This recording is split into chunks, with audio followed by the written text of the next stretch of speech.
अस्सलाम वालेकुम नाज़रीन कराम। तारीख न सिर्फ दिलचस्प है बल्कि तारीख का इल्म हमें उन मज़मरात से आगाह करता है जो कल तक हमारे लिए फ़कत तख़य्युल और तसव्वुर थे। तारीख के सीने में छुपे राज, वाक़यात, उतार चढ़ाव, तहज़ीबों के उरूज व ज़वाल, तरक्की, पस्ती, जंग और फ़तह के किस्से हमें इस काबिल बना देते हैं कि हम वो दुनिया जिसमें हम रह रहे हैं उसे गहराई के साथ समझ सकें। तारीख से आशना होकर इंसान का ज़ाविया नज़र सरतापा बदल जाता है। वो सियासत, मईशत, बैनुल अक़वामी ताल्लुकात समेत हर चीज़ को बेहतरीन अंदाज में एनालाइज कर सकता है। तारीख का इल्म न सिर्फ कॉम्पिटिटिव एग्जाम्स के एस्पायरेंट्स के लिए ज़रूरी है बल्कि हर एक शोबे ज़िंदगी से ताल्लुक़ रखने वाले इंसान के लिए भी उतनी ही अहम है। हम पिछले एक अरसे से तारीख को बैनुल अक़वामी ताल्लुकात के लेंसेस के थ्रू डिस्कस कर रहे हैं ताकि हम तारीख के बुनियादी इल्म से मुस्तफ़ीद हों। हम पिछले वीडियोज़ में मुख्तलिफ इंटरनेशनल रिलेशंस के इवेंट्स पे बात कर चुके हैं, तो चलें इल्म आगे की कारवान में शामिल होते जाइए और इल्म फैलाते जाइए। दोस्तों, मैं हूं ज़र बलोज़ादा और आज हम इंटरनेशनल रिलेशंस के इवेंट्स के सीरीज के सिलसिले में वाशिंगटन कॉन्फ्रेंस पे बात करने जा रहे हैं। वाशिंगटन कॉन्फ्रेंस अमेरिका और जापान के दरमियान 1921 को साइन हुई थी। तो नाज़रीन, वर्ल्ड वॉर के बाद पॉलिटिकल लीडर्स ने पीस एंड सिक्योरिटी के लिए कई एक स्टेप्स उठाए, मुख्तलिफ एग्रीमेंट साइन हुए और मुल्कों के दरमियान कशीदगी को बातचीत के जरिए हल करने की कोशिश की गई। वाशिंगटन कॉन्फ्रेंस भी उन्हीं कोशिशों में से एक कोशिश थी। उसका बुनियादी मकसद अमेरिका और जापान के दरमियान ताल्लुकात को नॉर्मल बनाना था। अमेरिका को जापान की तरफ से कई रिजर्वेशंस थे। जापान अपना असर रसूख फार ईस्ट और चाइना के अंदर बढ़ा रहा था, जिनकी एक दो एग्जाम्पल से बात समझ में आएगी। वर्ल्ड वॉर वन के दौरान जहां वर्ल्ड पावर्स जंग लड़ रहे थे, जापान ने चाइना के इलाके क्याकू को कब्जे में ले लिया था और इसके अलावा जर्मनी के तमाम आइलैंड्स यानी जजीरे पैसिफिक में थे, उन तमाम को कंट्रोल कर लिया था। लेकिन अमेरिका जापान के इस इंक्रीजिंग इन्फ्लुएंस से सख्त परेशान था, इसीलिए उन दोनों के दरमियान एक कॉन्फ्लिक्ट स्टार्ट हुई। तो इस कॉन्फ्लिक्ट को कम करने के लिए वाशिंगटन कॉन्फ्रेंस साइन की गई।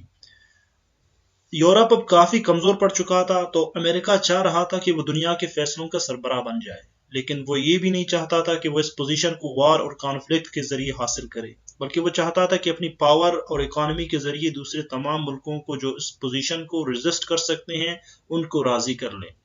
लिहाजा यूनाइटेड स्टेट्स ऑफ अमेरिका ने जापान के साथ वाशिंगटन कॉन्फ्रेंस इन टर्म्स के तहत साइन की। नंबर 1, प्रिवेंटिंग नेवल रेस, यानी कि अब अमेरिका और जापान के दरमियान नेवल रेस को वो रोकेंगे।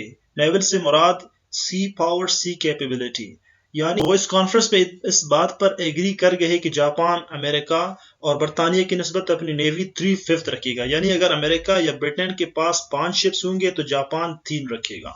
और इसका जो दूसरा टर्म था वो ये था कि जापानीज विथड्रॉल, यानी जो चाइना के क्याको एरिया में इसने कंट्रोल हासिल कर लिया था 1914 से, वहां से वो विथड्रॉ करेगा। तो इसके बदले में अमेरिका और ब्रिटेन उसे ये फेवर देंगे कि जर्मनी के जितने पैसिफिक में आइलैंड्स थे जिनको जापान ने ऑक्युपाई कर लिया था, वो एज अ मैंडेट जापान के पास ही रहेंगे। और साथ उन्होंने इस बात पे भी एग्री की कि neutrality of China will be accepted, यानी चाइना इस टाइम न्यूट्रल था, वो किसी भी जंग का हिस्सा नहीं बनना चाहता था। तो जापान, अमेरिका और ब्रिटेन ने इस बात पे एग्री की कि अब वो उसकी न्यूट्रलिटी को हार्म नहीं करेंगे। और इसके साथ जापान को ये फेवर दिया गया कि अमेरिका और ब्रिटेन जापान की एफिलिएटेड टेरिटोरीज में नेवल बिल्ड नहीं करेंगे। इसके रिजल्ट्स कुछ इस तरह थे कि रिलेशंस इंप्रूव्ड, यानी वाशिंगटन कॉन्फ्रेंस वक्ती तौर पर एक कामयाब एग्रीमेंट करार दी गई थी और अमेरिका और जापान के दरमियान ताल्लुकात भी नॉर्मल हो गए थे।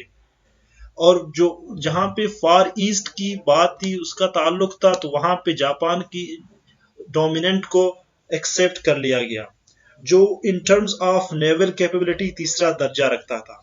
दूसरी तरफ अमेरिका और ब्रिटेन भी अपनी नेवल पावर बढ़ाते गए, लेकिन इसका ये नुकसान हुआ कि जब चाइना पे यानी उसकी मंचूरिया की टेरिटोरी पे जापान ने जब 1930 में अटैक कर लिया, तो इसके बावजूद जिन्होंने न्यूट्रलिटी को सपोर्ट किया था, यूएस और ब्रिटेन कुछ भी नहीं कर रहे थे। तो आज की हम अपनी ये वीडियो यहाँ पे कंक्लूड करते हैं, तो मिलते हैं एक और वीडियो में एक नए लेक्चर और टॉपिक के साथ। तो अपना बहुत ज़्यादा ख्याल रखिएगा और इजाज़त दीजिए। अल्लाह हाफिज़।